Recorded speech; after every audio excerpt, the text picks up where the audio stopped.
Hello বন্ধুরা, তোমরা সবাই কেমন আছো? আশা করি ভালো আছো। আমি কল্পনা। আজকে আবার নিয়ে চলে এলাম একটা রেসিপিটা হচ্ছে অত্যন্ত চেনা জানা আমাদের প্রিয় শীতকালের সবজি ফুলকপি, বাঁধাকপি, ওলকপি। কত খাবে কপি, বাবা কপি আর কপি এখন শীতকালে। তা ফুলকপিটাকে একভাবে ভালো লাগে না, প্রতিদিন ঝোল বা মাছের ঝোল করতে ভালো লাগে না। তা দেখো, আমার মেয়ে বেরিয়ে যাচ্ছে, ম্যাডাম আমার কলেজ যাচ্ছে, খাইয়ে দিলাম গরম গরম রান্না করে। এই ভাজাটি হয়নি আমার, তার আগেই ও ডাল দিয়ে আর উচ্ছে পাতার বড়া দিয়ে খেয়ে চলে গেল।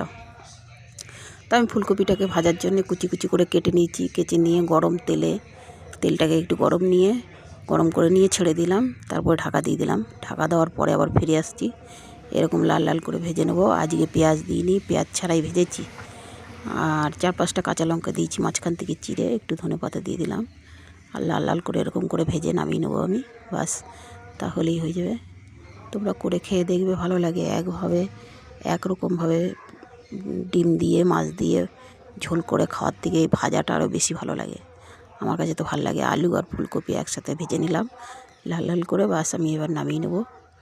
রান্না শেষ আমার।